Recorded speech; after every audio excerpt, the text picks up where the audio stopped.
କେଉଁ ରାଶିର ପୁରୁଷଙ୍କ ସହ କେଉଁ ରାଶିର କନ୍ୟା ବିବାହ କରିଲେ ଦାମ୍ପତ୍ୟ ଜୀବନ ସୁଖମୟ ହୋଇଥାଏ? ତେବେ ଆସନ୍ତୁ ଏହି ଭିଡ଼ିଓଟି ସମ୍ପୂର୍ଣ୍ଣ ଦେଖିବା।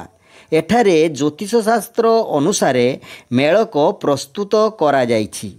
ମେଷ ରାଶିର ପୁରୁଷଙ୍କ ପାଇଁ ମେଷ, ମିଥୁନ, କର୍କଟ, ମକର ଏବଂ କୁମ୍ଭ ରାଶିର କନ୍ୟା ବିବାହ ବହୁତ ଭଲ ଯୋଗ ସୃଷ୍ଟି ହୋଇଥାଏ।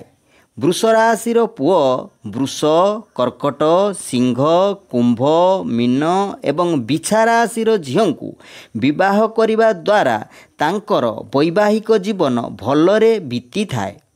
ମିଥୁନ ରାଶିର ବରକୁ ମିଥୁନ, ସିଂହ, କନ୍ୟା, ମେଷ ଏବଂ ମୀନ ରାଶିର କନ୍ୟା ବିବାହ ବହୁତ ଭଲ ମେଳକ ଖାଇଥାଏ। କର୍କଟ ରାଶିର ପୁରୁଷମାନେ କର୍କଟ, ମେଷ, ବୃଷ, କନ୍ୟା, ତୁଳା, ମକର ରାଶିର କନ୍ୟାଙ୍କ ସହ ବିବାହ କରନ୍ତି, ତେବେ ତାଙ୍କର ବୈବାହିକ ଜୀବନ ଭଲରେ କଟିଥାଏ। ସିଂହ ରାଶିର ପୁରୁଷମାନଙ୍କ ସହ ସିଂହ, ତୁଳା, ବିଛା, ବୃଷ ଏବଂ ମିଥୁନ ରାଶିର ଝିଅଙ୍କ ସହ ବିବାହ କରନ୍ତି, ତେବେ ରାଜଜୋଟକ ପଡ଼ିଥାଏ।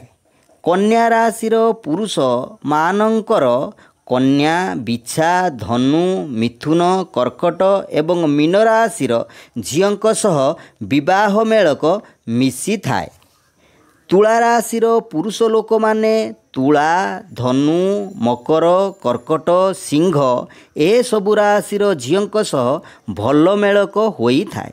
ବିଛା ରାଶିର ପୁରୁଷମାନେ ବିଛା, ମକର, କୁମ୍ଭ, ବୃଷ, ସିଂହ ଓ କନ୍ୟା ରାଶିର ଝିଅଙ୍କ ସହ ଭଲ ମେଳକ ଖାଇଥାଏ।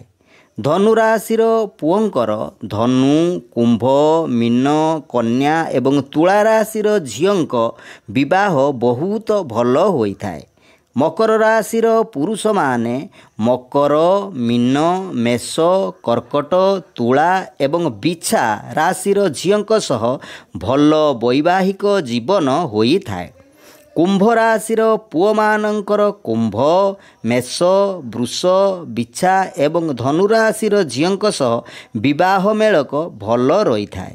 ମୀନ ରାଶିର ପୁରୁଷ ମୀନ, ବୃଷ, ମିଥୁନ, କନ୍ୟା, ଧନୁ ଏବଂ ମକର ରାଶିର ଝିଅଙ୍କ ସହ ବିବାହ ମେଳକ ଭଲ ହୋଇଥାଏ।